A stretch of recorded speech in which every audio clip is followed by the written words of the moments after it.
Hello, and welcome to Improvised Audio Solutions, the podcast. This is the second time I'm saying that joke, and I still cannot find the proper words to make that sound like a normal sentence. Can we ever? Hello, everybody, and welcome to Pitch Shift, the only podcast that you ever need.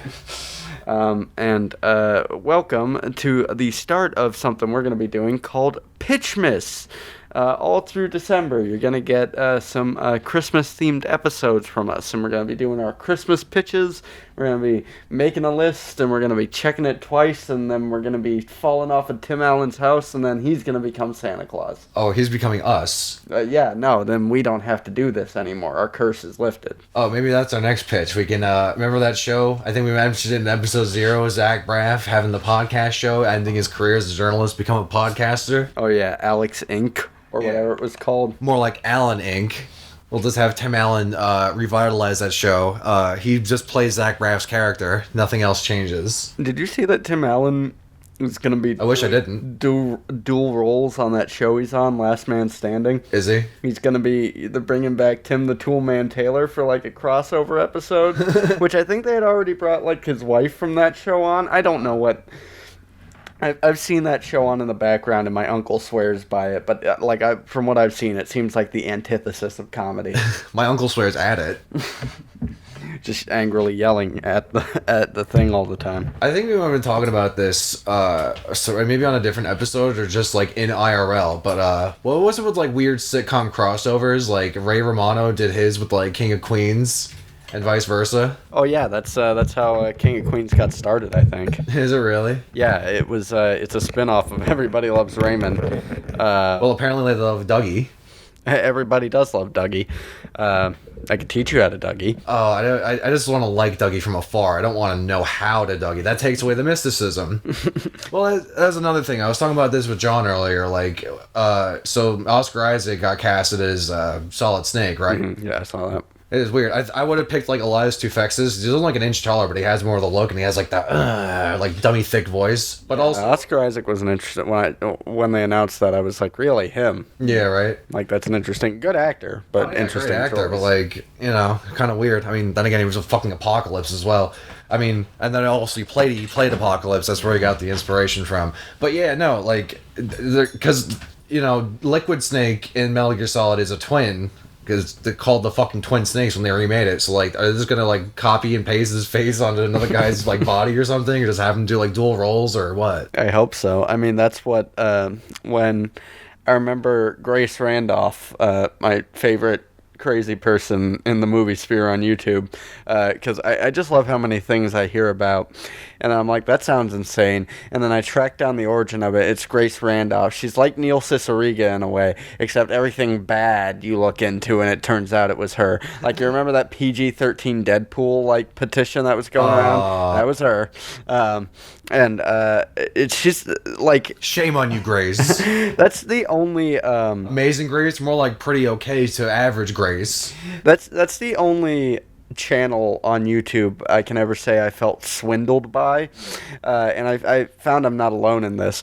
But basically, her show used to be just going out to, like, movie theaters when new movies came out and talking to people, and getting their basic opinions on it. And it was nice. It was like, oh, I get to get sort of just the everyday... On the street, like, everyday man, like, opinions. Yeah, just like normal everyday people. And then at some point, for whatever reason, and this was before COVID, so like well before it, the show just switched to, she would still do the same thing, an intro on the green screen and all that stuff with a nice camera, and then now, instead of cutting to like the testimonials of all these people, it just cuts to the worst fucking webcam I have ever seen.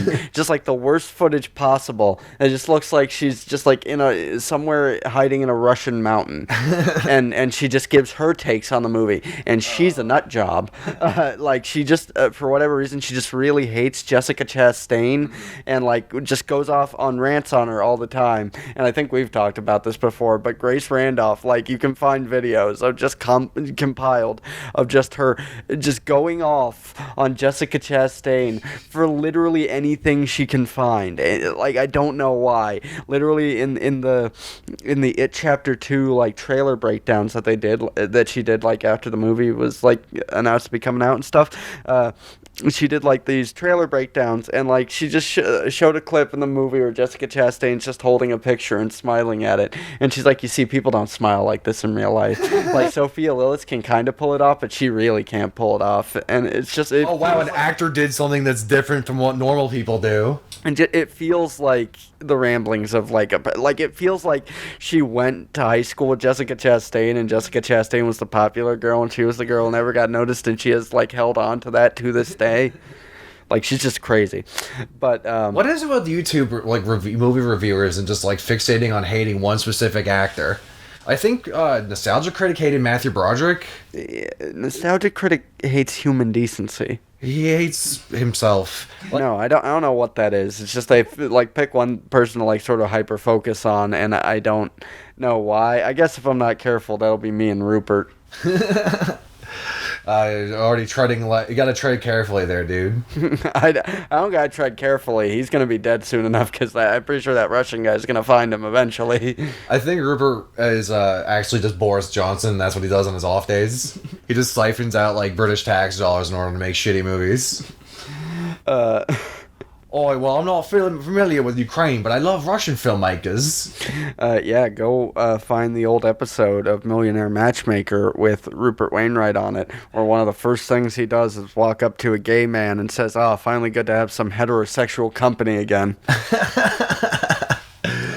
Yeah, like, nice save. Like, I know that, like, reality shows and stuff like that, They're amped up. Yeah, they purposely, like, make things they make things more dramatic than they were, but I have no doubt in my mind that every single bit of Rupert cringe in that episode is 100% genuine. He just kept going off script. There wasn't a script. He is the script. And on Bravo, of all things, I can't believe that shit made it to air. I just love at the end, just Olya is no longer returning his calls. The guy who was in the video with me has a shirt that says Olya is no longer returning his calls, because he's the one who actually had to work for him. Hell yeah. Did he make that? Or? No, his girlfriend made it for him. That's even funnier. But yeah, I don't know what led on to that tangent. Why was I talking about Grace Randolph? I feel like I was going somewhere with that. Christmas! Yeah, this is Christmas. We wish you a shitty Pitchmas. We probably do this again next year. No, we got it. We'll probably be dead by next year. We're the best Christmas carolers. We just show up and sort of awkwardly ramble. Carolers encouraged. Like, we have a sign outside of our collective house that says caroling encouraged, and then, like, the carolers come by and just us just drunkenly rambling, and then we get stabbed. So do you want to tell people what we are going to be pitching today, and also tell me what we are going to be pitching today, because I just kind of got caught up in setting everything up for our first time filming in this location, and I did not think of what we were doing. Yeah, we're making Ivan the Terrible, the movie. No, we're making Ivan the Terrible's Terrible Russian Christmas. Well, I had it in my messenger, but I lost it. But I'm getting it again. So you guys have seen everyone's favorite Christian Mel Gibson, right? And his work. I just tried to type in Mel Gibson into the search bar. Oh no, you're gonna be taken to some dark places then. I'm the one to fill his dark soul with light. So everyone grew up with VeggieTales, or if you didn't, then you probably have, absorbed it through osmosis, or maybe you went to, like, that shitty Walmart haircut place and they just had VeggieTales just playing on a loop all day. They never rewound the tape. I never figured out how they got it to play. Maybe there was a built-in DVD player to the TV, but it had a VHS tape player plugged into the TV as well somehow. I don't know how they did it. We live in a time of great innovation in 2004. I thought you were going to say, now everybody's grown up with Mel Gibson. Oh yeah, I always wanted to meet Melly. So we were just bullshitting in our chat about a pedophile security guard named Dave Matthews. Oh, my mom used to just send me off to just wander around by that man. I guess I was an ugly kid. In the school or just in general? Yes. Like she just like had a tracking chip on him, not even on you. I specifically had to be around him at all time. No, that wasn't. Like that one thing. It wasn't on Comedy Central where it's like the pedophile like they saw like a close up picture of a kid's butthole. It's like arousal like 33% and like parentheses negligible. Yeah, I forget what that was, but I do remember that. We were talking about I posted Emoji Movie 2, Emoji Save Christmas by becoming the tools of godless communism. And then that led to Passion of the Christ, the VeggieTales version, which is today's topic. And then you said, do you want to read what you said? Oh, yeah, there we go. I was confused. Oh, yes. So, Passion of the Christ, the VeggieTales version. And I said, they poke the tomato Jesus with a spear and ketchup comes out. And then, like, imagine you just go into church and then, like, the priest just goes, the blood of Christ, as you're going in for communion or whatever. And then you just, like, take his sip and it's just ketchup. And then he's like, this warm, salty ketchup. oh, it's so salty, girl. And then, and you go to, like, you just take a sip of, like, room temperature ketchup, and then and like, oh, Father, really? Hunts? You couldn't, you had to cheap out for the hunts? And the priest goes, hey, he might have died for your sins. Doesn't mean my wallet asked if you know what I mean. What the hell is this? The Jews for Jesus? Get out of here. 10 Hail Marys. So yeah, imagine just a reimagining, if you will, of all your favorite VeggieTale characters going to meet God, both in the literal sense and also in the dying sense. Just like that Star Trek movie where it turns out Spock has a brother and he wants to meet God. And then they find God, and God's like, I want your spaceship. And Kirk's like, what does God want with the spaceship? And he just keeps electrocuting people who ask that question. Was he Frylock? Like, oh yeah, that also reminds me of meeting God. Oh, yes, that time we did that. Yeah, at the time we met Alanis Morissette. No, it was the time the Fantastic Four had to go rescue the Thing from death. So they go to heaven. They build a machine or some shit to go to heaven. Or they just kill themselves and they go to heaven to find the Thing and bring it back down to Earth. And the Thing's like, yeah, heaven's awesome. I don't gotta be a weird rock monster anymore. And they go to meet God. And God's is Jack Kirby. Because he'd been like long dead at that point, right? Mm-hmm. And then they like, hey, God, can you like make him exist again? And he's like, yeah, alright. And he just draws him back into existence. And then he just like, what? No. And he does like a reverse, like Back to the Future, and just starts disappearing from heaven. And now he's a horrible rock monster again. And he's like, fuck you guys.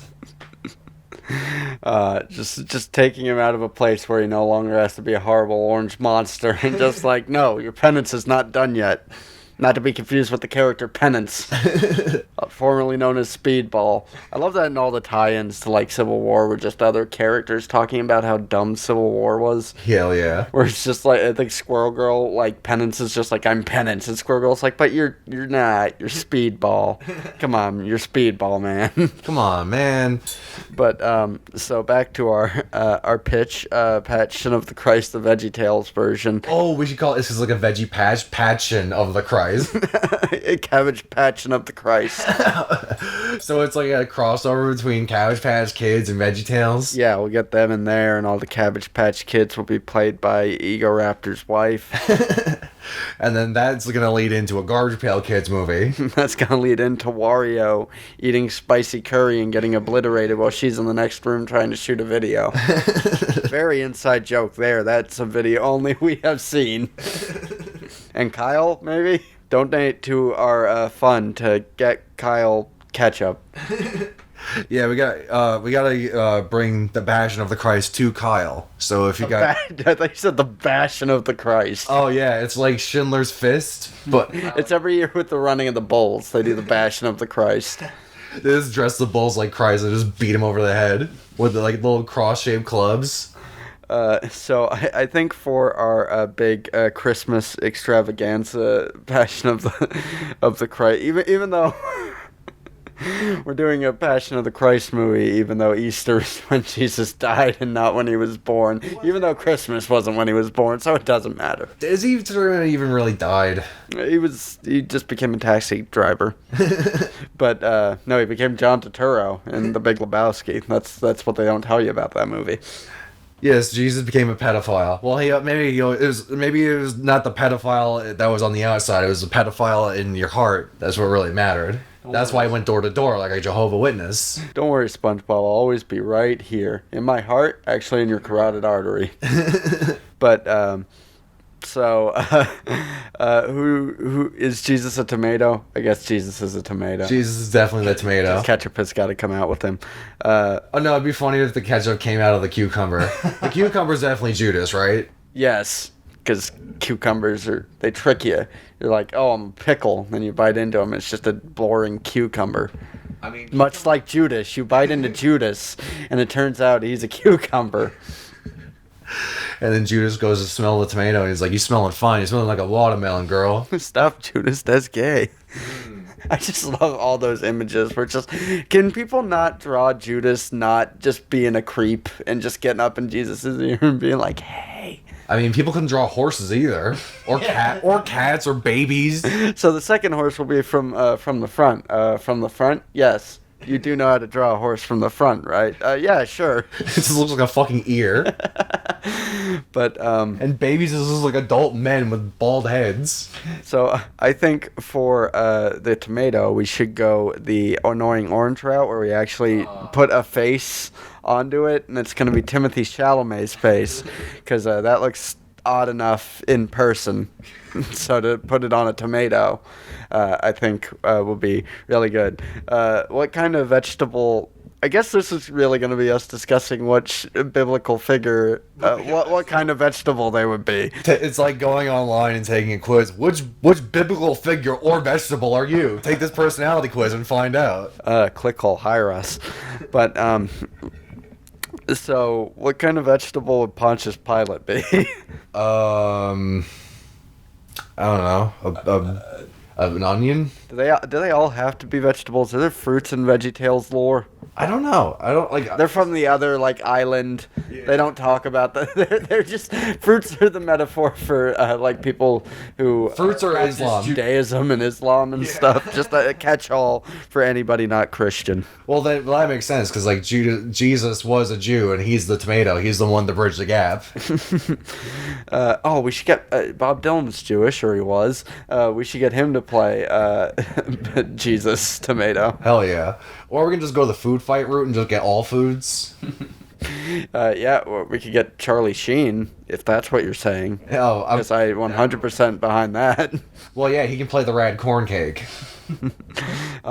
You guys don't know yet because it hasn't been posted yet, but you're about to or maybe it will have been posted by the time we post this. God knows with the way we do things.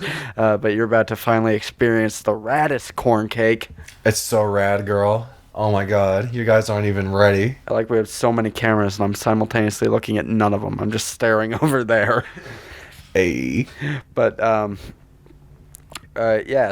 I think Pontius Pilate should be a potato. He should.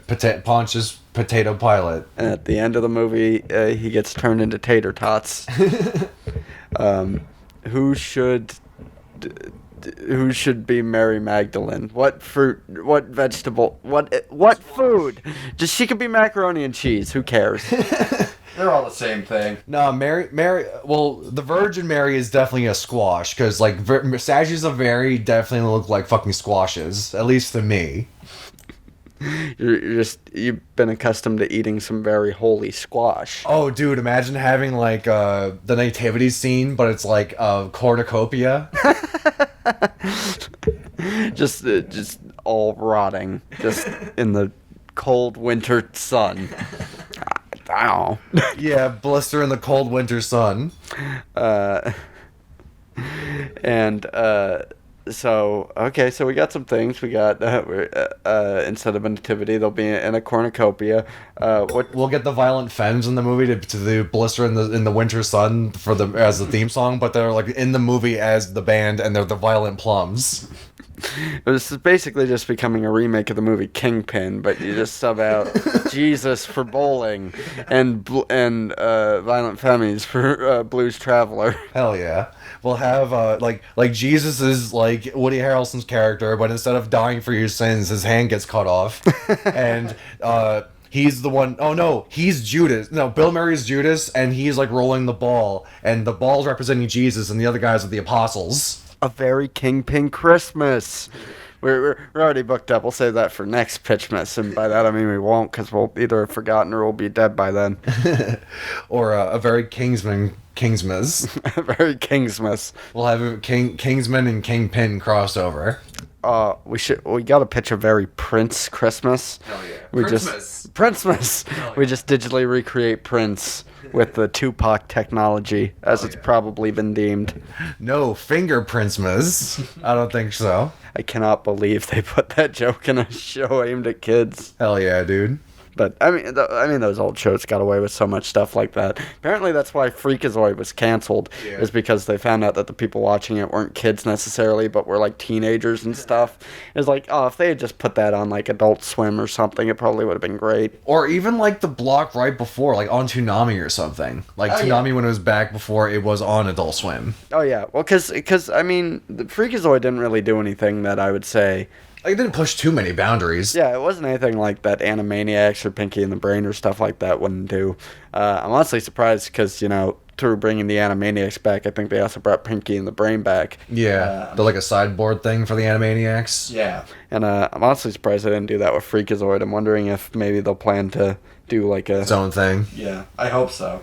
I remember growing up, I was always like, oh, somebody should make a Freakazoid movie, because I'm an idiot. And, like a live-action Freakazoid movie. And I mean, they made live-action Shazam and shit. And like live-action Deadpool and all the other comics and shit. Well, I was always like, oh, Jim Carrey should be Freakazoid. And I didn't even like Jim Carrey at the time, so I don't know why I thought that. But just anytime like that question was floated, Freakazoid live-action movie, Jim Carrey, obvious choice. It's like, I don't like him. Yeah. I mean... We should get Jim Carrey in the VeggieTales Christmas, Easter, the movie we're pitching. Yeah, the non-denominational holiday movie. This is what it's called. It's not called Patchmas of the Christ or whatever the fuck. No, it's funny. Yeah, we didn't get Jim Carrey for the Legacy sequel / soft reboot of The Mask. We got him for Passion of the Christ. We're very selective. We'll only work with an actor once. Unless they're Gary Busey, Nick Nolte, or the ghost of Rip Torn. Oh yeah, they're like you know how like Martin Scorsese had like his golden boy throughout the years? He had Robert De Niro, then like DiCaprio and shit. We have Nick Nolte. We gotta get that guy from the car sketch from I Think You Should Leave. That guy's gotta be our, like, Robert De Niro. Yeah, well, I'll talk to my grandfather. He should have been the Irishman. Grandfather. Who's laughing now, Jimmy Hoffa? Who's laughing now at John McGotti? We got, who's gonna play John Gotti in our very Patchmas, in our VeggieTales Patchmas Christmas? Howard Stern? Yes.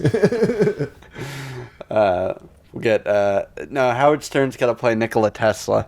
Just at the end of the movie, it just starts flashing through people that might have been inspired by Jesus. We just get Darwin in there. It's just like, like, this is completely opposite end of the spectrum. No, we gotta have Nikola Tesla as the VeggieTales version of Assassin 33 AD. Ooh, we're getting to that in a minute. Who's gonna play Elfette? Starlight. Do you remember what Elfette was about? Because I already forgot. Like, I already blocked that out of my memory. I think we should save that for like when we actually watch more than 10 minutes of it. From what I remember, the first 10 minutes that we saw, like first we had just got finished watching Cube, right? Yes. So, getting us really in the Christmas cheer and shit. Christmas Cube. Cubemas. Happy Cubemas to all, and then they all get sliced into pieces. To all get sliced. To all get Kimbo slice. Ripping pepperoni's king. So, Yeah, we were watching Cube. We got finished with it, and then it's like, oh yeah. And then I don't remember I was just looking in the recommended. We found out who played the autistic guy. He had no like bio. He didn't want to be in anything else. No. And then he probably didn't want to be in that. So I mean, it's a decent movie, but fuck. So I mean, you played it's like, oh, acting credits, autistic guy in Cube. They just kidnapped it. They cube-napped him. They kidnapped my cubies. So just like diced fucking cheese, ham, and a Rubik's Cube. A Rubik's Cube made out of diced cheese and ham, held together by cream cheese. Oh God, that's the real screw a what's it called? Fruitcake. Yeah, there we go. I just had like a mental lapse. I was just about to say, thing at Christmas no one wants. Yeah, you tried to like bury your repressed memories, just trying to like rise again. Screw a fruitcake. We need a cheese, ham, cream cheese cube. Ruham cube. Ruham cube. Phoenix cube. So we were scrolling through Prime to see what other bullshit was on there, and there was Elf Bowling. Yes, Elf Bowling. Did we start that? We think we started that for like 5 minutes. We might have. We started some bullshit with Santa. It was like Elf Bowling, and he was a pirate, and he was yeah, that's right. There's like, oh, let's go back to Santa's past, and he was a pirate. And he was just stealing toys so he could give it to like his kid or someone had cancer, I think. I don't know. It was like he was Robin Hood, but he was also a pirate, and he was Santa. Yeah. And he had a parrot with an eye patch and a pirate hat. And he made he pushed like one of his crewmates into a spittoon or like an outhouse or something. Yeah. And his idea of giving back the toys to all the little girls and boys was to just dump it all overboard and hope they reach their destination. Just throw them into the ocean and maybe the children will one day find them when they drown looking for SpongeBob. See, the military-industrial complex is a lot older than a lot of people think, and so is like global warming. Just people just being pieces of shit and dumping it in the ocean. And so is SpongeBob, evidently. Oh yeah, SpongeBob is just a fucking nuclear holocaust waiting to happen, or the result of a nuclear holocaust. One or the other, or both. Maybe at the same time. Maybe it'll begin anew, and the cycle repeats. 7 vaginas, maybe more. Maybe that's how that happened. Rest in peace, Neil Cicierega. He's not dead, but we probably won't know when he is. Well, not yet. Well, we won't know. I'll steal my ideas. Tries away. Editor's note, cars are not available at this time. Light bulb stays there. So yeah, we were going through Elf Bowling and then some other bullshit, and then we finally settled on Elfette, and it had like the same logo as Elf, but it was a chick, and they work at the North Pole as elves do. And by the North Pole, we mean like a lot. A rented out department store, like a rented out Big Lots. Like no part of it is outside. Just like a few decorations around, and Elfette's just like trying to help everyone, and everyone's like, "Fuck off, Elfette! We're trying to like sort out the red and green M&Ms." It's like, you're such a klutz, and also it's like they're kind of do that like elf thing where it's like, oh, she doesn't fit in, but like they're all equitable size. Yeah, they all just look like normal people. And then the B plot, not the B plot, leading into the B plot, Elfette's like, this is bullshit. So she goes on like Elf Travago or some shit. And it's like, oh, are you an elf in need of a vacation? First of all, apparently elves get paid, or like they get some kind of benefits package in order to go to like fucking Cabo or some shit. And she's like, one of her elf friends is like taking a permanent vacation, and he's like, come down to Cabo or Florida, or whatever the fuck was cheapest to film. And then come down to Atlantic City and we can frolic around on the beach. Yeah, so they're just hanging out on the beach, they're having the time of their lives. Meanwhile, Santa gets fucking kidnapped by the New York mob. That's right. Like a bunch of like boardroom directors. I think they were in Florida, but they brought in a mobster from New York to like kidnap Santa. And so they go to Santa's house, which is like just a house in suburbia, or probably the director's house or some shit. And then yeah, that was just like some like New Jersey, Connecticut type like just upper class home. And they just kidnap him, and that's what we saw up to. Yeah, that's where we stopped. We'll come back to it. but most likely in some capacity. We'll give you the hot scoop and the hot, spicy, spooky secrets behind Alfed, the greatest Prime movie. Well, second greatest as opposed to, you want to talk about the Talking Hedgehog? Andy the Talking Hedgehog, everyone. Oh, I thought you were going to talk about Love Unleashed, that movie with the dog. Oh, even better. Or a talking cat. We did find a Talking Hedgehog movie, which I think... Did that have anything to do with Christmas? I don't think so. Dean Cain was in that, wasn't he? And Tara Reid. Yeah, Dean Cain and all of Tara Reid's lines sounded like they were recorded from her apartment on like a 2000s flip phone. I think she was on like house arrest or something, because like all of her lines specifically just have this weird echo and they sound like they're just recorded on the worst microphone. Yeah, and she was wearing like a long gown, so she's like a fairy godmother basically, but she had like a long gown going down to her ankles, so who's to say, really? Her outfit reminded me of, have you ever heard of that movie Escape from Tomorrow? It's that movie that guy shot in like Disneyland and Disney World and stuff like that. It's a terrible movie, but there's a part in it where... It's in the Florida Project. Yeah. It was filmed in Disney World. There's a part in it where one of the characters' backstories is explained, and you find out she used to be a princess, like a Disney princess, that got fired for like shaking a kid too hard or something like that. And when it cuts to the flashback of when she was a princess, it just cuts to her in a princess outfit and like a green screen blurred background talking to kids who aren't there, just going, "Oh yes, happy day, oh I love you all so much, and I love you so much, I'm so happy." I'm imagining she's talking to JPEGs, like superimposed JPEGs. There's no one else in the scene. This is like to establish that she killed this kid, but we never see another kid. We never see her touch on it. It's just her in this outfit. What's the one Neil Breen movie where like all the dead guys are like just clone stamped? Pass through. Yeah. Just at the end, and you can see very clearly where it just crudely gets cut off. Yeah. Oh, is that the same one where like he's torturing the guys in like a garage, or was that fucking? Yeah, that was Twisted Pair. Yeah, and like there's all this like the same three guys as copy pasted, just like against the wall. Pass through is the one that's like, you two have no value to me on the streets. Yeah, that's a lost media. We tried to film a reaction video for that for Bad Movie Touch, but unfortunately it wasn't meant to be. I keep almost buying stuff to potentially like salvage the hard drive, and then I don't, because it's one of those things I'm like, if it works, great, and if it doesn't, I spent $50 on something that didn't fucking work. Yeah, just like video games. Well, because my plan is apparently those drives, the Seagate makes terrible external hard drives, and they fail all the time. Too hot for TV. But you're the Joker in that one Batman the Animated Series episode. But so what I want to do is I want to get like a cheap one of those drives and just take out the top part and put it on the other one and see if I could save it. But the thing stopping me is, again, if I just spend $50 and I do that and it doesn't work, I'm going to be pissed. Well, yeah, you could trade it into GameStop for in-store credit. Yeah, I just hand it to them. I'm like, how much can I get for this? And they're going to be like, actually, you need to pay us. And they just pull out a gun and lock the door. Oh, these motherboards? That's beans. This is food. Are these some motherboards? It's beans. This is food. But yeah, we stumbled upon the Andy the Talking Hedgehog. Oh, well, I gotta talk about this one because that's my namesake.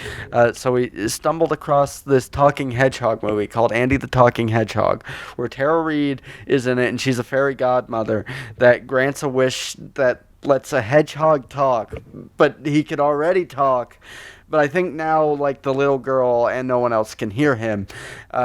She could also talk to flowers and trees. She could also talk to flowers and trees. We never hear their voices. We hear the hedgehog's voice from the start. And then, like, the fairy godmother that Tara Reid plays, her, like, boss comes in and gets mad at her for some reason. Yeah, Uncle Phil from The Fresh Prince gets pissed and turns her into a frog. Yeah, he turns her into a frog. And her audio never stops sounding like it was recorded in a tin can. And the hedgehog sounds like our old math teacher. The hedgehog just sort of sounds like this. He kind of sounds like there's somebody with like a famous voice that kind of sounds like this, but I don't remember who they are. And the longer I talk like this, the more it's making me uncomfortable. And I'm the one who's talking. She kind of sounds like Brad Garrett if Brad Garrett didn't like always sound like he wants to die, like just a tad below there. It sounds like John DiMaggio trying to do Brad Garrett. And Mr. Roper.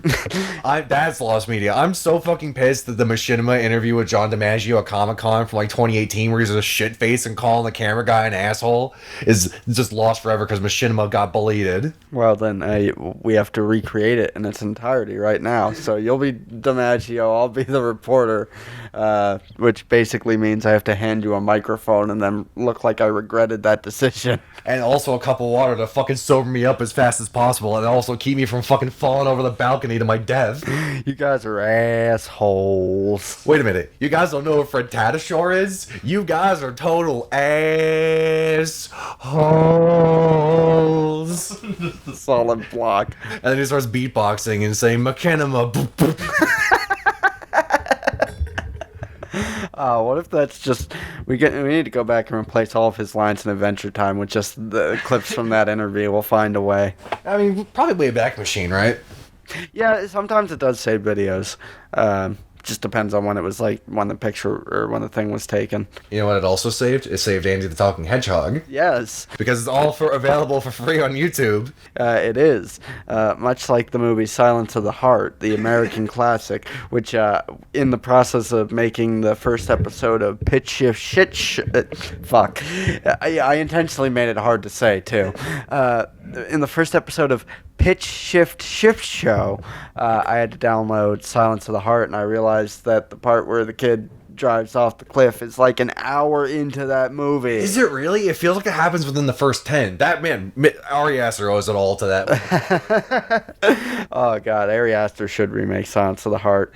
I saw something earlier where someone shared like the episode of The Simpsons where like I think Homer becomes a pilot or something. It's him and Bart messing around the cockpit, and Bart like sticks his head out like the side window, and then they just photoshopped a telephone pole, and it was just Bart's head on the road. Hey, is this about your son Bart who died? Oh, that's a real pickle there, homie.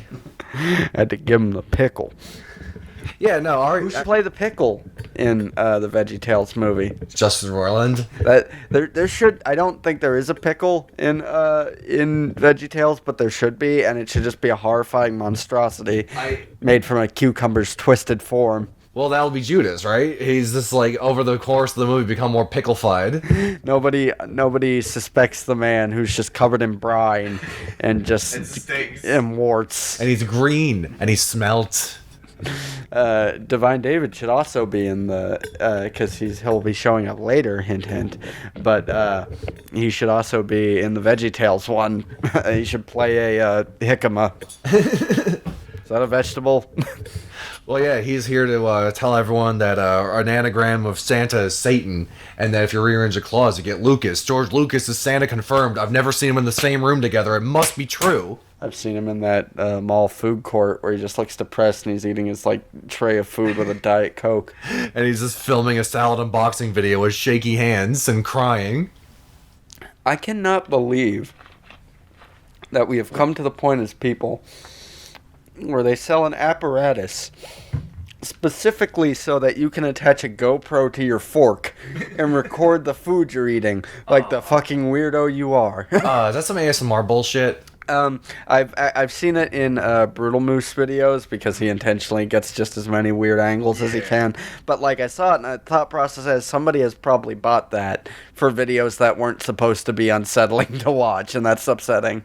Were they? I think it was just straight up either like vor fetish or like ASMR shit. Or it's to record them the struggles of feeding their child so they could show them when they're an adult. See, this is you. Or maybe it was meant to be like a colon camera, and the guy who made the colon camera for like colonoscopies was like, hey, I'm onto something here. I can go in the other hole too. And it was supposed to be a Coen camera, and then no matter what, it would just always show you where the Coen brothers were. Like a camera, it shows you where things are, right?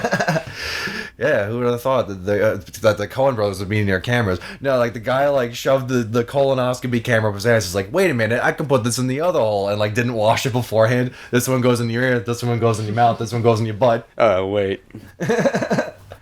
Idiocracy is a classic. Have you guys seen Idiocracy, that movie that came out like 20 fucking years ago? You should go watch that. Yeah, check it out, guys. We should, and while you're at it, why don't you, maybe you can put that on in the background when you're playing some Fallout New Vegas. Yeah, exactly. But no, it's funny that both the Talking Hedgehog movie and the Elfette movie both have like mobsters, or like I guess the Talking Hedgehog movie is more like a trying to rip off Home Alone, where it's like basically Joe Pesci. Oh, we got to remake that, but we got to get the I think you should leave Italian guy. Oh yeah. He's like, hey, I'm gonna go fuck at the bedroom, and then like he's like, yeah, there's other guy that looks like fucking IRL Grimace. He's like, hey boss, I know we gotta, they're like Ed and Eddie, but they're coming up with like get rich quick schemes, but they're like landscapers. They're not even are they landscapers for the people in the movie? Are they Dean Cain's landscapers? Upon watching Hill House and Bly Manor, I think they're ghosts. I know that they're irritating. They kind of had a Robot in the Family syndrome, where every time they were on screen, they wouldn't shut the fuck up. I think they just like went off and was like, hey, Ghostbusters 2016 was a great improv movie. Let's have these guys improv. The worst thing about that movie... Fuck you, Paul Feig.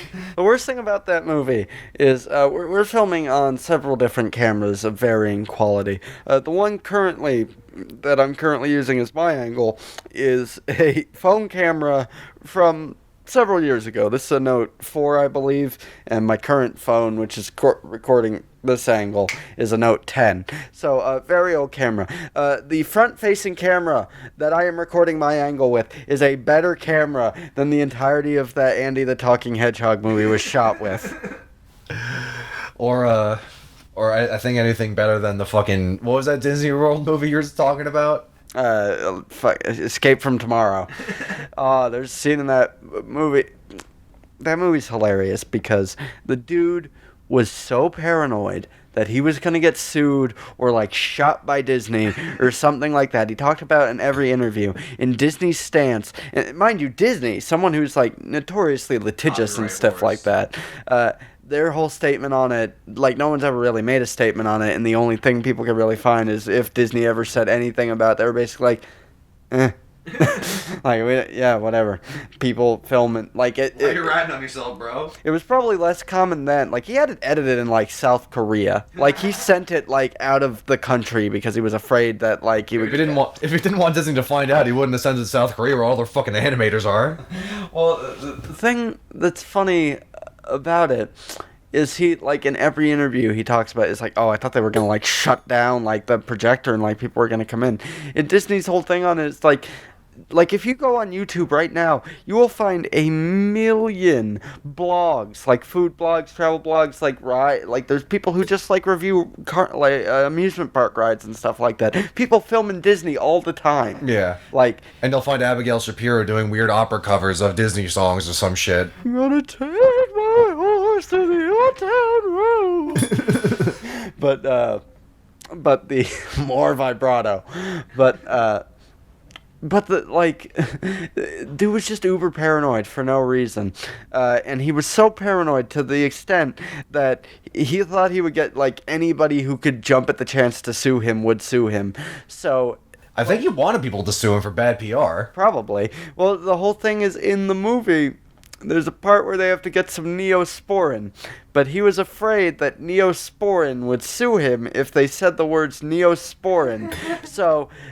Though they clearly did say Neosporin on set, and you could see it in the way their lips move, they have dubbed it over so that anytime they say Neosporin, it's geosporic.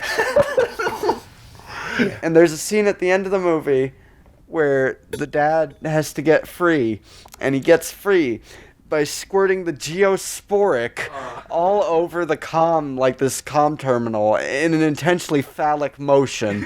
And then he leaves, and then he starts vomiting and shitting himself because he got something called cat flu. And then he dies, and then some people clean up the body and surgically implant... Or they Five Nights at Fuckboys him. Well, they implant like a happy memory in his like son's memory, so that he had so he remembers having a happy like birthday or whatever. Wait, Disney does this? Somebody, I think it's Disney. Somebody does it. It's just mysterious people who show up. I thought you were going for like they're gonna stuff the dad's dead body in an animatronic, like he's Abe Lincoln now, just decomposing. That's what they do if they had balls. That'd be an awesome way to end that movie. Hell yeah. But yeah, so that's a terrible movie. Don't watch that. Or do. We're not your mom. It's free country until me and Steve take over. But that's a pitch for another time when we become the president. No, Andy, when we get democratically elected, not when we've poisoned the water supply with crack and turned it into one of the crack monsters over generations. But do we have anything else to add to our VeggieTales pitch? When the fuck we started talking about VeggieTales? This is definitely one of those episodes, kind of like the first one, where it's like, are we talking about something? Well, we had that other pitch we had that we came up halfway through that we're probably not going to remember. Yeah, but like most of we're not recording this show for anybody else. This is mainly a record that we can have, and we can go back and see just a record of our insanity and see where things went wrong. Well, I mean, we can start in our childhood for that. Yes, when I was very young, I got suspended from school because me and Steve are idiots. Yeah. Oh, that's what we were talking about. Getting suspended. Yeah. We can make a movie about that. Or we can make The Silence of the Heart Ari Aster film. Yes. Because there is a lot of weird shit in that movie, isn't there? There's the dad trying to cope with his son dying by building a summer home or whatever the fuck. There's his mom just being a corpse and going, ugh. And then there's a sister who has an insatiable hunger for rag corn cake. She's corn lusted. And there was this weird girlfriend. No, this girlfriend. She was like the Stacy, and the guy was the Chad. There's Charlie Sheen, who his coping mechanism is just making a constipated face like Max Payne, just going, and then playing the drums shittily. And then, I mean, that was before he died too, so I don't know. He didn't know they were recording. And then there was this girl that was simping over him, and they worked at like Chuck E. Cheese or like Showbiz Pizza or some shit together, and she just kept biting her lower lip. And she also wanted the rag corn cake in his pants, if you know what I mean. By which I mean he stuffed it into his jockstrap. And he was irradiated. Oh, so irradiated. That's why he drove off the cliff. No, he drove off the cliff because he was eating too much tuna. That's he couldn't control. It wasn't suicide. It was tuna-cide. You're under arrest for vehicular tuna-cide. You can watch the entirety of Silence of the Heart on YouTube if you want to know what we're talking about. It's in the worst quality I've ever seen, and I'm pretty sure it's the only quality that's available. I'm pretty sure it's the only quality that's ever existed. I feel like that's the quality we saw it in, because I mainly went to it, well, I went to it to add it into that video, but I also went to it to specifically go to the rad corn cake line and see, to be like, okay, clearly we must have just misheard something, but the audio's so bad that I'm like, no, I think that's just what she said. It's the raddest corn cake, dude. Fucking radical. Like, the whole lead up to that character committing suicide is just everybody just, like, he just shows up and everyone's just like, Yeah. No, everyone loves him. Well, like, the sister, like, it's just like, yeah, God, get out of here. Anyway, the raddest corn cake. But yeah, like, I know what the movie's trying to say. It's trying to say anyone can be a depression or suicide victim. Anybody can be friends. Anybody can be friends with Charlie Sheen. Anyone can be friends with, that's why he killed himself. Yes. He was enabling him too much. Oh, because he gave AIDS. Well, yeah, he had a tiger blood transfusion. He had a Tiger King transfusion. He became the Tiger King. He became the Fisher King. Whatever that movie's about. He became Fisher Price. But he got the Fisher Price on the end of the driveway. Yeah, which end we'll never know. But yeah, it's just this weird movie about this kid killing himself because he has to go through the tragedy of knowing Charlie Sheen, and they would show it to us in health class. Yeah. And me and Steve would make fun of it. We would. And we still do. And we still do. But that was also all these years later, we're successful. Yeah, dude. Fucking, we're finally making our big break. It's just shit talking Charlie Sheen. Somebody had to. Were you also in the health class? I think we had it senior year. Where you definitely saw that with me, right? The how do I tell if I'm really in love with fucking Ted Danson? Yeah. Ted Danson's losing his mind, just going, oh, do you love me? Do you love me? Oh, you're playing your love games with me. And he's like reading from he's reading from a list of people to kill. He did that because he had to make up for community service.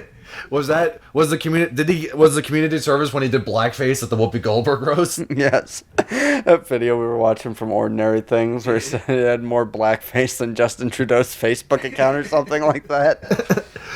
Yeah, welcome to Game Grumps where we got Magruba and more blackface. But Feels Blackman, our own original character that an animation teacher once asked me, what is that a picture of in your 3D model of a room? And I said it's Black John Goodman. Yeah, it feels black, man. And Jack Black, the Jack really black. Black Black playing blackjack with a blackjack. And introducing Jack White. Didn't recently Jack White and Jack Black play have a song together or something so they could be like Jack Gray? Yeah. And I saw some people saying it's I wonder if maybe now the White Stripes will get back together and play a song with the Black Keys, and it's doubtful. Yeah, they fucking hate each other. I don't think they do anymore. No. But still getting to the point of your kid can't go to this school because my kid goes here. I don't think there's any coming back from that. Then there's that guy from the Shins who tried to copyright a name because they named their kid it or something, and they wanted to make their kid. They basically wanted to engineer their kid to be an influencer, and they're Elon Musk. Yeah, and somebody already had that Instagram handle or something like that, so they were suing to make them get rid of it or something like that. It was just something that when I saw it, it was just this long thing on Tumblr, and then the person's just yeah. So anyway, I fucking hate indie rock. And that sucks because I like the Shins. They're one of the few bands that I like. I think I'm just one short of owning all their albums and stuff. I'm also up that with Queens. Nice. I still need Songs for the Deaf because their most popular album's the hardest one to find for a decent price.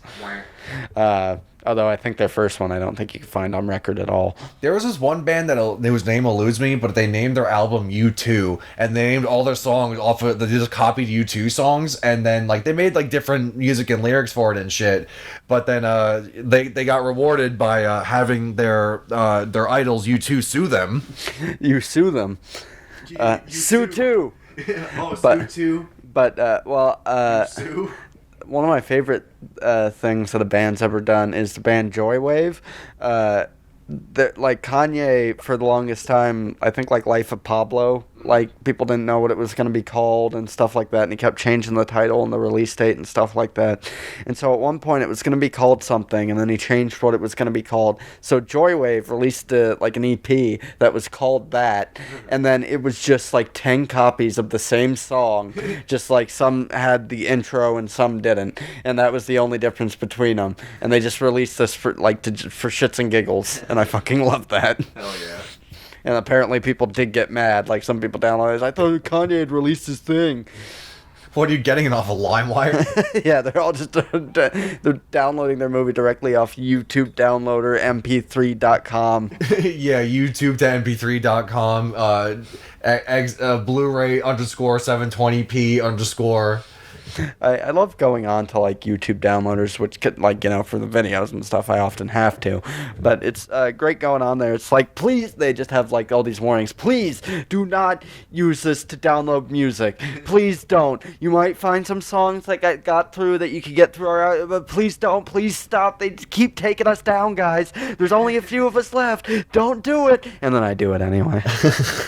Yeah, it's just some guy, a little animated, two Bonzi buddy just shaking his butt. It's please don't, whatever you do, please don't download music, whatever you do. We're sorry. But, well, actually, honestly, you want to know what I use? It's a paid program. PayPal? Yes, I just PayPal somebody in Russia to download me a bunch of songs. No, you PayPal someone in Russia to pay for WinRAR. There's a program called like Slidify, I think, which just lets you download directly from Spotify. I'm like, oh, let's just cut out the middleman there. Nice. And Yeah, I was so pissed when like it couldn't actually download shit from Spotify. You download like a copy to play it offline. It's bullshit. that's what pisses me off about the like YouTube app is there's been plenty of times where I'm like, oh, like I wanted to download one of my older videos and maybe chop it up for social or something like that, and like you can't. You can do it like if you can log into your like YouTube account from a computer and download them just like normally. Yeah. But if you do it on your phone, it saves them to the app. It's like, oh, you want to watch this later? It's like I don't fucking want to watch my own video later. I don't want to watch it ever. I want to download it so I can chop it up and then stop thinking about it for a while. Yeah, that's fucking bullshit. I remember remember the Tester season 3? Yes, where are the video games? Where were the video games? I can't breathe. Billy the Beast. Billy. Shout outs to Holden McClure. So anyway, That's to Ego Raptor. shout out, yeah, who Sony kept using his namesake for even after he got sacked. The first fucking or second episode in.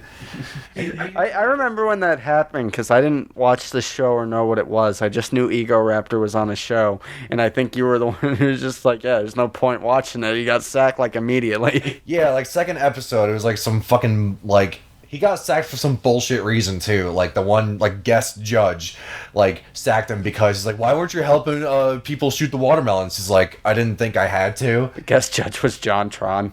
Basically, no, the guest judge was Susie. I mean, she was on like every other fucking episode.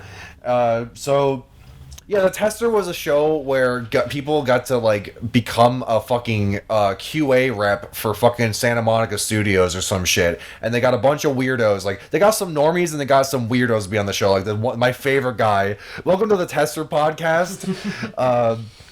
Yeah. Hey, if we don't talk about it, nobody will. You remember it, so you don't straff to. So I'm having a stroke. I don't get it. So... The Tester was a game/reality show. It's basically Big Brother, but with video games. But except there wasn't no video games. So a bunch of weird. There was Billy the Beast. Some normies and some weirdos got to live in a Big Brother house, and then with the promise of becoming like some like entry level position in like Sony Santa Monica Studios or some shit, right?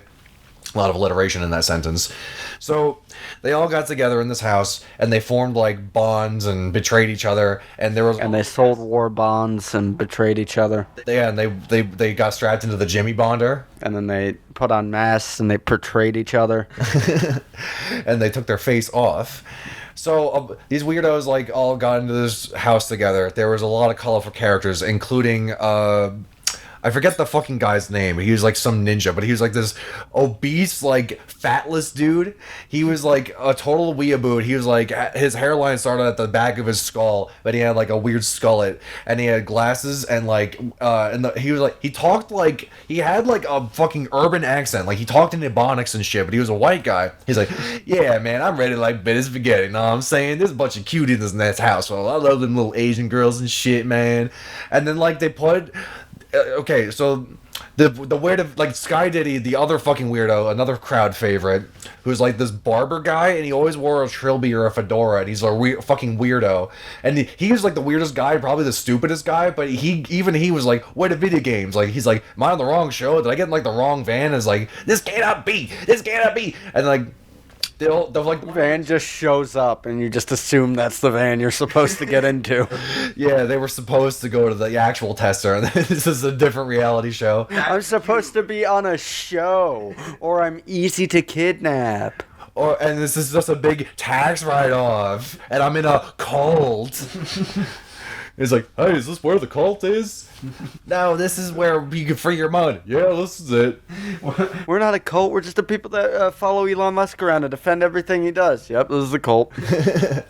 So, the only time they ever played video games, everyone was fucking terrible at the actual video games. Did not make for exciting TV. They were either playing Street Fighter Cross Tekken and mashing buttons and barely like getting a win because of timeout. and they were like fucking popping off, and then one guy was like, "Yeah, what, son?" And then they played like Twisted Metal and kept fucking dying. I don't think anyone ever actually won any of the fucking head-to-head video game shit. But then they did a bunch of stupid shit, like they went outside and like drove around. That's stupid enough as is. Just going outside. They're all gamers. They're gonna catch on fire. Yeah, for more than 15 minutes, start bursting into fucking flames like a goddamn vampire. It's that scene in Blade where just all the skeleton creatures just start crawling out of mouths. And the other vampires just wear like full bodysuits or some shit. So like they had to put together like Twisted Metal cars dressed like clowns, which is very befitting. And then and like the one chick was like obviously very well versed with the hammer, because like if you look at the footage closely, you can see her missing the hammer like 10 times in a row, like missing the nail with the hammer 10 times in a row. And then the Ego Raptor goes on, and him and his family or tribe or gang or whatever the fuck you want to call them. You and your family. Welcome to Olive Garden. How many in your family or tribe or gang? Yeah, Olive Garden. When you're here, you're a gang. When you're here, you're Bloods. Yeah, Olive Garden is like the Continental for Ego Raptor and his street gang. Well, do you think in the John Wick universe there's an assassin only Olive Garden? Definitely. You just walk in and you're just like, fine pasta today. Yes, and then they bring you somebody to shoot, and that's how you pay for your pasta. And you can't order. There's an old Italian man in the back who just looks you down when you come in, and he figures out what you're gonna eat that night. It's all part of their old-timey assassin lore. I almost called them vampires. John Wick would be so much cooler if they were vampires. Yeah, we got to introduce our Fright Night 2 New Blood John Wick crossover. Fright Night, New Wick. I'm imagining like the chef bringing, like, not the chef, but the waiter bringing out like one of those with like a dumb waiter, whatever the fuck it is, like the thing with the covering over it. You know what I'm talking about? He brings a dish. Yeah, he brings out the dish fucking cover on it, like, you know, but they push it on. Yeah, it's like a dummy cart or something. Yeah, like a dumb waiter on wheels, and like he pushes it out, and then they have like the fucking dome over it. He pulls it out. It's just a fucking 45 on top of like Alfredo sauce and like spaghetti. It's just a buttery, slimy gun that you now have to use. Like pick up the gun. The other guy's just not even phased. Just like wipe it off, and like the gun's just jammed, and is like, all right, you're free to go. And he's like, can I at least finish my meal? And then like the chef goes over. He's like, sir, you legally cannot eat here. Here, we'll do a little something here. We'll call this a Pitchmas mini pitch, not exclusive to Pitchmas. We might just do this. For our mini pitch and lightning round, what other businesses have an assassin equivalent in the John Wick universe? Like, what places can you walk into, say some incredibly cryptic shit, and they'll just hand you a gun when you're in times of need? An accounting office? Well, like, I imagine it's like, is there a pharmacy that you just walk up to and they're loaded. Someone's like, suffering from allergies today? It's like, have a particular issue with pollen or some other coded bullshit, and they just put a bazooka on the table. We have the cure. Instead of like the grenade part of the RPG, like they just have a big fucking pill. It's time for the pill. Oh, I hate the pill. It's a suppository. But isn't that a Futurama joke? Where you just put a giant pill. It's just like, I can't possibly swallow that. Then good news, it's a suppository. I don't know, mail delivery would probably be really easy to like move guns around, to like traffic guns. You just call the mailroom, be like, my package is 2 weeks late, and they say, we'll get that right up to you, and they put a bunch of grenades in an Easter basket and just send that up on on a balloon just to the higher floor. And it's not even like properly put in; it's like hastily taped together. They're like falling out of the package. Just falling. The pins are getting caught on the bag, just exploding as they hit the ground. Oh, God. We should just do an entire podcast where every week we discuss a different business in the John Wick universe that you will just walk into and they'll give you a gun. Like, do you walk into the Converse store and you're like, high tops are coming back in style. And they're like, all right, you are, sir. Here's a Gatling gun that we've haphazardly shoved into a Converse box. Yeah, it's just a fucking shoebox like pushed around the barrel of a Gatling gun. Trying to get on a plane, sir. Is that a Gatling gun in a shoebox? No, what makes you say that? The fact that there's multiple barrels and the trigger mechanism sticking out of the shoebox. You put it in like the middle. I can see all the gun parts of the gun. Yeah. Well, I don't want to cause any alarm, but these are the new Chucks, exclusive. That their prototypes haven't come out yet. These are the new Jordans. Tiptoeing and like John Wick's new theme song is just him going through airport security, tiptoeing in my Jordans, lugging a fucking gun over his head. Just trying to get on a plane. Just like, sir, you can't bring that on the plane. Just But he's my service. He's my seeing eye gun. No, this is my seeing eye gun. This is healthy ketchup. This is healthy blood of Christ. Yeah, to bring it all back around, because how long have we been talking about this? Green. That's about an hour. So That's enough. We've subjected you to this long enough. well, because if we are circling back around, I think we could close that off. Wickmas. What? Wickmas. Oh yeah, Wickmas. Welcome back to Wickmas. A new John Wick movie every Christmas. I always wanted to meet Wiki. But yeah, so I guess to close up our Passion of the Christ VeggieTales thing. Close up the wound in the Tomato Jesus' body. I just imagine Jesus getting whipped with like a floret of broccoli. Or like kale or something. just a limp celery stick. Limp biscuit. Oh, we need to make our own Limp Bizkit cover band called Limp Celery Stick. Well, we can commission Fred Durst once again to do the soundtrack if the Violent Femmes don't pull through. Oh, that's true. But One more vegetable story, if I may. like, Council, will we hear one more vegetable story? What do you think, Groot? Groot thinks it's okay. That's for a game on a system I don't have anymore. That's fine. Wait, we didn't ask Leonardo. What do you think? You don't even have your belt. You're looking like a fucking sloppy mess. Leonardo, get your shit together. Well, he's green and he's a vegetal himself, so it's kind of biased in my favor, and I'll take it. So, my grandparents were watching something the other day. I just stumbled in, and they were watching some like Danish thing. He's like, "Oh, look, we have this dome over this house. Isn't that cool?" And he said, "Yeah, this is where you cook vegetal." And I thought that was fun. Wait, the Danish person said that, or your grandfather said that? No, Danish man said it. I just imagine your grandfather just staring at the TV. Hey, Steve, this is where you cook vegetal. I mean, he doesn't have teeth, so it's easy for him to mispronounce words. And he starts smoking his shoe. And he starts smoking a fucking celery stick. But and my other vegetal story is what it is. In fact, your boy Yakuza 7. There's a fucking karaoke song called Hell Stew, and it's like it's literally everyone. It's like a really edgy song about making a soup out of people or something. Hell Stew, it's 4 in the morning. Why are you making chocolate pudding? Because I've lost control of my Hell Stew. And then you have like your party members like doing like the band stuff, and like they're all playing instruments, and they're all just like black metal dudes, and fucking Zhao is like playing the drums with celery sticks. And then you make a hot pot. And then I heard the Japanese version because I played default in Japanese because fuck dubs. All my homies hate dubs. Subs over dubs all day. Fuck you, Medina. I watched so out of the anime movies I own, one of them is Paprika, and a lot of ones I own are the Miyazaki movies, and those have great dubs because Disney did them, so they have like actual name actors. But I watched the dub for Paprika, and I quickly realized how terrible dubs are outside of when Disney pays like big name actors to do it. Because it's like most of the people in Paprika are pretty good, but the one guy who like becomes like a giant baby thing or something, he's just like, oh, Paprika, the perfect thing I need to finish my spice, and it's like.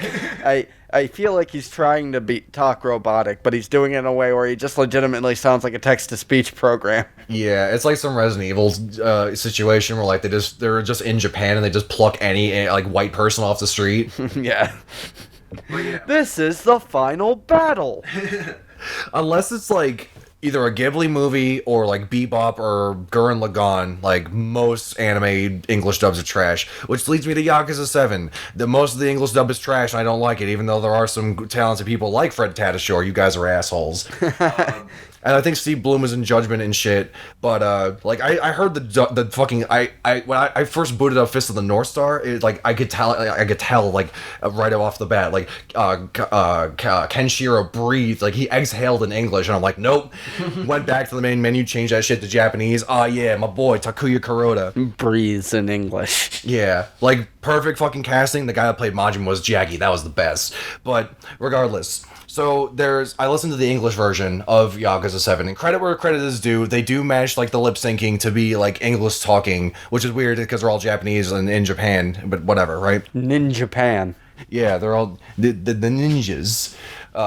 So if Spider-Man's greatest foe. The ninjas. So catch us referencing our own content here on Pitchmas. Here on Pitch Shift. What's the show called? It's something. Yeah, so the shit in Japanese is kind of cool sounding than the lyrics in English. Well, first of all, they translated the lyrics from Japanese, so they don't even rhyme. And then the guy who plays the main character, because he's one of the guys that sings it, and then the other guy is Zhao, so like he does a better job at singing it, even though it's like he sounds like a teenager and he's like a fucking 40-year-old man, because he also voiced Akechi in Persona or some shit, right? So, and he just looks like fucking the detective from Death Note. Come bring it back full circles to our last episode where Lakeith Stanfield played fucking L. Yes. That is the funniest shit in the world. But then Oh, we're gonna have to watch that at some point, aren't we? Oh, it's fucking awful. what other live action anime did Netflix do? I think they're doing that Cowboy Bebop show, but that's like on hiatus. I think Junji Ito, like Uzumaki, is like live action. I think Parasite is also as well. Not Parasite with Bong Joon-ho, but like Parasite the Maxim. Mm-hmm. And it looks awful. The special effects look terrible. But they did their best. I think also JoJo's Bizarre Adventure Part 4 specifically has a live action, and like I heard it's not good. And also the guy that played Jotaro shaved, like, you know, like Jotaro has like impossible hat to hair like ratio where like his hat blends into his hair. And then for the movie to achieve that effect, they just had the guy shave his head and look like Heihachi. Which is okay, points to you. So he just had like Mr. Burns hair. Yeah, just fuck my shit up hair. Oh, just fuck my shit up, Dr. D.G. Antonio / Brendan Fraser. So yeah, the English songs in Yakuza are terrible. Fuck you, whoever did that and thought it was a good idea. Because Ichiban's a terrible singer in English. Like, you can hear his voice cracking. It's like, that's the best take we got. This is like 42 takes. They should have got Shoji Tabuchi, that guy that they watched on Red Letter Media, who performs in like Branson, Missouri with like a violin. And there's that one episode where they're like, well, clearly something's wrong with that man. And they show a clip from it where he just goes, I die, die, die, die, die, die, die, die, die, die, die, die, die, die. Oh man, he should have been in Robot in the Family. We should get Shoji Tabuchi on the show. We should get him on the Shoji. I hope he's dead. just he looked kind of older in that video, and that looked like that video was from the 80s. It's not that I hope he's dead, he's done something bad. That man's quality of life could not be good if he still is. Is Mr. House? You just get him out. Why have you done this? You gotta play Branson, Missouri. Come on, let's go. Oh man, but yeah. Final point about the Yakuza English songs. I heard the song in English, and they literally say shit posters, trolls, and other things. It's like, yeah, it's like Tails gets trolled. Like, yeah, showed you trolls, and it's like, dude. That game is pretty tight and consistent and decent with comedy for like 90% of it, but then they try to do the how do you do fellow kids stuff where like they had one of the enemies flossing to like debuff you, and then they do that. But other than that, pretty okay. 9 out of 10. Just finished Yakuza the other day and I'm fucking heartbroken. What have you been playing recently, Andy, or watching or whatever? I'm still playing Fallout New Vegas because I finally got it on Steam, so I have it modded. And I was over here the other day and we were punching people to death. Yes, I just have a superpower perk where you can just punch people to death and then run so fast you break the game. Hell yeah. And have your companions also be like pathfinding broken, and they just what's her name Veronica just tries to go to the bunker forever. She just keeps going, hey, Hey, just into the thing and won't stop. There's this little known film that's come out recently. It's called Frozen Run. I really gotta recommend it. This is a DVD I made for Steve and still have not burnt the disc to. That is my movie. Don't watch it. No one else can watch it. Only I can watch it. Well, hey, you can say it won awards. I can, and I was actually, I'm like, oh, when can I start using these laurels, like for future trailers and stuff like that? And I saw, like, in some low-budget movie, someone was like, from Vancouver Film Festival award winner, and like, as the director, and I'm like, okay, I wasn't going to, but just never do that. Just like, from award-winning director, the award being the Vancouver International Film Festival, which actually I think is one of the more pretty high tier, yeah. Ones. Well, you should have your own laurel for that. Just like slap it like oversized in the middle of the box, that's taking up all the negative space, and then just have it in Comic Sans off center. But in terms of things to watch, I recently started watching Ordinary Things channel, which Steve has seen some videos of. That guy makes pretty good videos. Yeah, it's pretty good. I'm still trying to finish Bly Manor, and it's the same goddamn thing that happened with Hill House, where it's like I saw like the first 2 episodes and went, okay, and then came back to it like a year later. So maybe I'll finish it in like a year. I just watched the new Mandalorian. That's really good, actually. Nice. It took them 42 fucking years, but they finally showed Boba Fett doing something cool of note, rather than just being a dumbass and immediately flying into the first open mouth near him. Like, I have a Boba Fett toy up there, but it's one of those things where it's like, if people are over, you hide it. Well, it's like, yes, I just throw it out the window. Well, no, it's one of those things where it's like Boba Fett. He just went out. Boba Fett really must be one of the most amazingly designed characters of the 21st century, because even I know that he doesn't do jack fucking shit in the movies, and I still thought his design is cool enough that I bought that toy. Yeah. But yeah, they bring back Tamora Menacin, the guy who played Jango Fett in like the prequel movies. It's so weird watching if Kyle watches this episode, he won't like this part. But it's so weird watching The Mandalorian and seeing stuff from the prequels look cool. Like, literally in the first season, there's a part where one of the battle droids like bursts out like of a wall in a flashback, and when I first saw it, I said, oh, that looks like those battle droids from Attack of the Clones. And it took me a minute to be like, oh, that is those. I'm just not used to seeing them in something that looks good. Something that doesn't look like a Windows screensaver.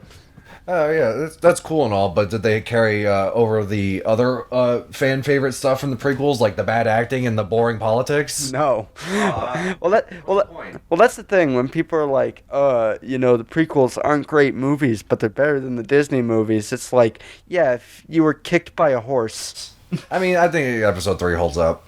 I do think that one's decent, but the whole thing is like... I mean, it's the strongest of the 3. I don't know if it holds up. Well, the thing about those is... and granted, people could like whatever they want. It doesn't fucking matter at the end of the day. But there's a very specific set of these people who will, like... say like, oh, the prequels, they weren't great, but they were at least George's own original ideas. It's like, yeah, but the only reason the new movies don't have that many original ideas is because every time they try to do something new, you guys are like, ah! Yeah, that's kind of the problem. You have like so much creativity to go off of. You have like literal intergalactic travel with the Star Wars universe, right? Mm-hmm. And yet it focuses on like basically the same like small pool of characters and conflicts all the time. And not only that, but it's like, oh, these things are so good. It's like, yeah, if they're so good, why do they need so much fucking extended universe stuff to make it better? Like, they just have to retcon shit. Like, how many other shows and stuff have to show what happens in between the movies to make them better? Well, yeah, that's the thing, is there's just so many things that, like, I don't... Like, in a way, I'm glad that as they're doing this, they've done it as well as they did, like, making Boba Fett, like, an actual cool character who didn't die immediately. That's cool, and they do it well and stuff like that. And even bringing in stuff, like, I didn't really like Rebels. I mean, I haven't seen much of it, to be fair, but the animation just puts me off. I can't really get into it. Like the art style. Yeah, it's interesting because it's made to look like Ralph McQuarrie's old concept art for the movies. Yeah. But the downfall of that is like that was concept art drawn by a guy with a very specific style. Yeah. So they all have like the thin lightsabers, which I'm not a fan of, and also everybody looks like two fridges taped together. Yeah, everyone's the like meat cube head. Well, they're just all rectangles, and I'm like, this looks cool when it's a hand painted thing, but when it's like this CG animation, it looks like stiff and weird. Yeah, didn't the Clone Wars show have like the Gennady Tarkovsky character designs? The first one did, and then the like 3D Clone Wars show kind of went with those designs, and I think they had some of the same actors. Yeah, and like that show, it started off not looking great, but eventually, like by the end of it, like the lighting and everything, it looked more cinematic than any of the prequels. I can't speak for like the other actors, but I'm pretty sure for like the 5-minute like Tarkovsky shorts, they had like Sam Jackson, and I think maybe even Ewan McGregor and Hayden Christensen for the voices. Mm-hmm. Oh, I think they even in the 3D Clone Wars had some of them like at the start. Like I think like Tim Curry was Palpatine at one point, like very briefly, but yeah, they've hopped all over the place. But but basically, yeah, when Last Jedi came out, and everybody was like a movie I enjoy, and when everybody was like, the like where are they gonna go from here? Like they can't go anywhere from like it's like it was like that was the last movie in the trilogy, and like when people like when I hear that I'm like I want to lose my mind because I'm like wait like, okay, so the old order's dead, like, we don't have this, like, emperor figure, like, there's, like, a new person in charge who is much more, like, young and unpredictable. We have, like, a person who is going on with, like, sort of, like, different, unique teachings on the Jedi than, like, anything we've seen before. They literally basically made it so that you could do whatever you want with it. Like, for the first time in forever, you could go in any direction you want with it. And then people were like, but, like, that was, like, the last movie. It's like it just closed everything off. It's like, do you just get sat in a room with like no enrichment? It's just like a chair in the middle of the room, and you go, "This is great. My situation cannot be improved in the slightest in any way." Oh, safe and predictable things for emotional comfort. Well, that's the thing. It's like when like Rise of Skywalker came out, and just so much of it was trying to undo the last movie. It's like no matter what. That movie had more balls than The Rise of Skywalker, because like or dislike it stuff, they at least tried to do things, whereas Rise of Skywalker was just like, hey, that thing that had, that didn't, don't worry about it. Like, there's a line in that movie, because one of the things that so many people railed on with The Last Jedi that drives me insane is, like, there's an awesome fucking scene in it, one of the coolest scenes in Star Wars movies, where a, like, ship, like, light speed rams through an entire fleet, and then, we were all having fun. We were all enjoying the cool visual, and then people had to come and be like, why wouldn't they use that all the time? And us sensible adults are like, why wouldn't you use a kamikaze maneuver all the time? I don't know. Are you aware that that's a real thing, and there's a reason we don't do it all the time? Why does everyone just use nukes all the time? And then it's like, but you write it off. It's like clearly no sensible adult takes that. That's just some people being weird. And then in the fucking Rise of Skywalker, a character Do it again. A character played by one of the hobbits from Lord of the Rings, Dominic Monaghan. Yeah, the one that just shows up in J.J. Abrams shit and has more lines than Rose, a character from the previous movie, who every time they remind us she's in the movie, it's like, hey Rose, you want to come help us? She's like, no, I'll stay here. People didn't like me that much. I'm going to stay here. Yeah, they just sewed her mouth shut. And he just says at one point, it's like, oh, we're going to need some Haldo maneuvers, because the person who did that was named General Haldo. And somebody else goes, that shot was 1 in a million. And I just, in the theater, was just like, no, it fucking wasn't. There are other situations where that would work. You won't do that, because why would you sacrifice a ship and a person? Never go into like strategic planning. All these people would just be like, Tim, you just strap a bomb to yourself and just run straight at the enemy. And apparently this is a perfectly valid military strategy. Yeah, no, that's fine. I mean, it worked so many times before. I mean, fuck's sake, we all know that those movies are just meant to appease this fucking Chinese overseas market anyway. Well, the thing... Like, they edited out the fucking 2 chicks kissing. Oh, yeah, the blink and you'll miss it. Like, they did that with Onward, too. Like, a character who's a lesbian in the American version. They just dub her with a man in like the overseas release. And she's a cop. That's fucking funny. And they're like, oh, the Eternals is gonna have our first like openly gay character. It's like, yeah, I look forward to that being mentioned for exactly 5 seconds. But yeah, that's I know this was the recommendation section. I kind of just went off on a rant on Rise of Skywalker, but I did recently because I'm thinking I may eventually do like how I did with Fright Night, may eventually do a franchise thing for that, leading up to a bad movie touch of Rise of Skywalker, because that's the first movie. Like the prequels, they're not great movies, but like at the end of the day, it was Lucas trying to actually say something and stuff like that. Thematically, they're great. Like if someone just told you the plot of those movies, like you'd be like, oh, that's a great idea. But then you watch them and you're like, oh, no. Yeah, it's like the themings and the idea that it's like a tragedy and like there's a downfall. I was like, oh man, I'm curious to see how the fuck Anakin turn into Darth Mahal. Well, also just like Palpatine like playing everybody against each other and like basically getting handed power like all for his own. Like that's all great stuff. It's just you watch it, you're like, I don't like sand. It's coarse and it's irritating. It gets everywhere. Like, I can't breathe. My favorite Anakin Skywalker line. I think I hate them. I hate them. I think if they... Not just the men, but the women and the children too. If anything, that's the Star Wars movies. The prequels are hilarious. Yeah, no, they're like Spider-Man camp, Raimi Spider-Man camp tier. Like I think if they would just wait, because like I don't remember their names, but like everyone called them D&D. Oh, get a D&D because like Game of Thrones is fantasy. D.B. Weiss and David Benioff. Yeah, like if they were just wait a few years and like if like those guys saw Lucas's script, they brought in some guys to like kind of clean it up a bit. They could have made like the Game of Thrones of fucking space shit. Oh yeah, well that's like that's what they were kind of going for. It was like a proto Game of Thrones sort of.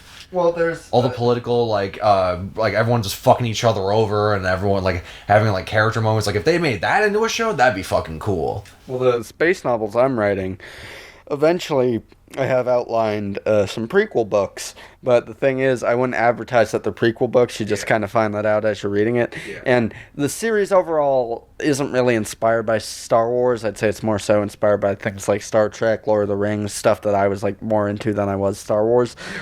Yes, but those books are going to be sort of my answer to the Star Wars prequels. It's like, no, there's a lot of... You have, like, built-in tragedy here. If you, like, introduce... Like, what if in the first movie we meet Anakin, and he's just this awesome kid, and he's like, oh, he's got a bright future ahead of him. Like, he's clearly very skilled with the Force and all that stuff, and he's got a bright future, and you know that he's going to become Vader at the end, so that's just that heartbreaking reality that you have to live with. It would really deliver on that poster, that awesome fucking poster with his shadow. But then you meet the case like, are you an angel? I have a name, and it's Anakin. I'm gonna fall in love with this girl who's 14 years older than me. Don't ask questions about it. It'll be a different actor. It'll be fine. Because the internet's gonna bully me so hard that I'm going to hide away in a cave and then only re-emerge every time I'm in the news because I'm getting arrested. Now this is pod racing. Gets arrested for fucking drunk driving. But I feel so bad for that kid. That's another thing too. That's like I remember when Last Jedi came out, there were people outside of the whole thing who were just like, "How are Star Wars fans being so cruel and unusual?" It's like, cruel, yes. Unusual, no. This is just what they do. Yeah, didn't they like harass Jar Jar Binks into trying to kill himself? They harassed Amon Best to the point where he was going to jump off a bridge. They made Jake Lloyd hate cameras and people and just being happy. I'm pretty sure. That's more of his parents' fault for making him be a child actor so early, though. But that's the thing is, he was in other movies, and like he was just he was a fine enough child actor there. It's just like I think. But you're putting your kids to the psychological torment of writing on Star Wars, the most fucking make it or break it nerd culture fucking click shit ever. Well, the thing is that like if I was a parent and my kid had already been in some like successful movies and stuff like that, I'd be like, okay, you can act when you're being directed, and it's like, oh, George Lucas, he made some of the most successful movies ever made. Clearly, he knows how to direct a human being and talk to them and not just be like, yeah, you're going to go and you're going to say it like this. And when you don't say it like that, we're going to keep restarting until you say it like that. And, this is how you work with actors. You just kind of keep saying that until they get what you want to say. And then the kids is like playing with his toys, is going, huh?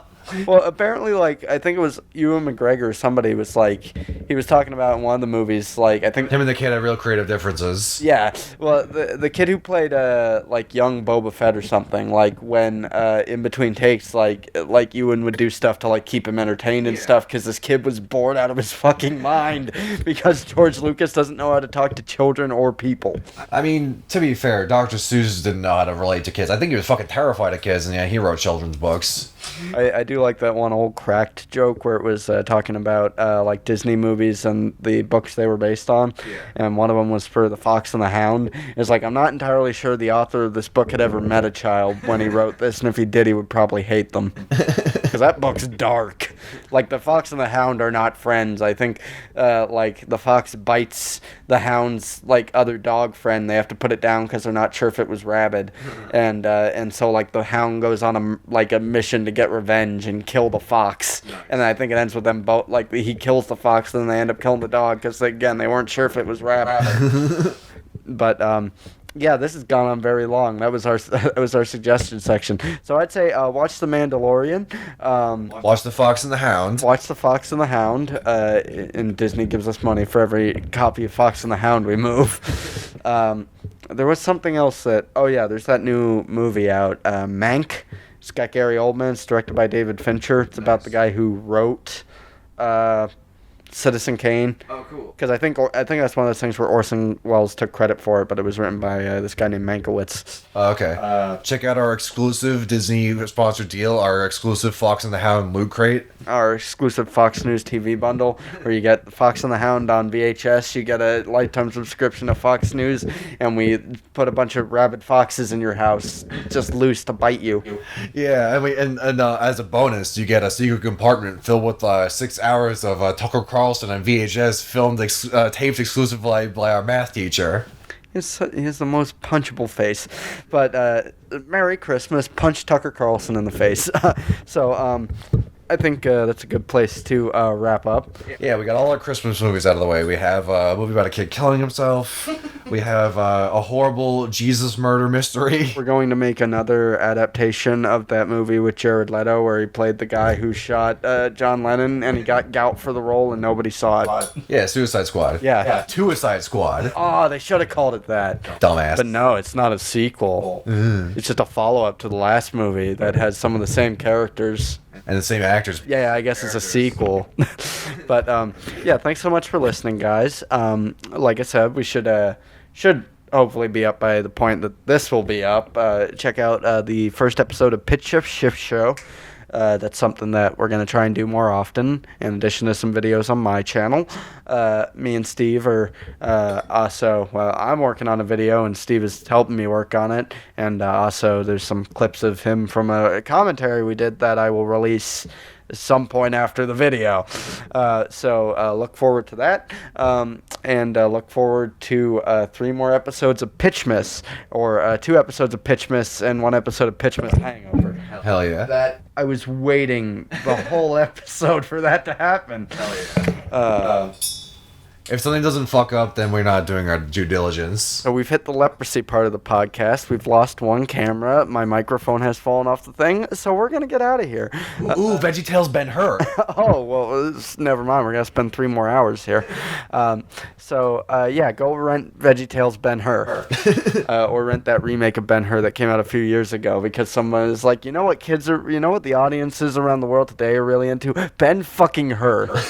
We'll get Toby Kebbell, that guy that seems to be in like one good movie for every 5 bad movies. Yeah, it's like Tobey Maguire. It's like, oh yeah, you could be in, I almost said Chronicle. Was he in Chronicle? I don't know if he was in Chronicle, but he was in Kong Skull Island. He played Kong as well as a guy who got murdered off screen. Nice. Or maybe murdered on screen, I don't remember. I think that's the curse of people that CGI play Kong, like Andy Serkis. Oh wait, that's right. He played Koba in Rise of the Planet of the Apes. Yeah. Or not in Rise, but in Dawn, and because somebody else played him in Rise.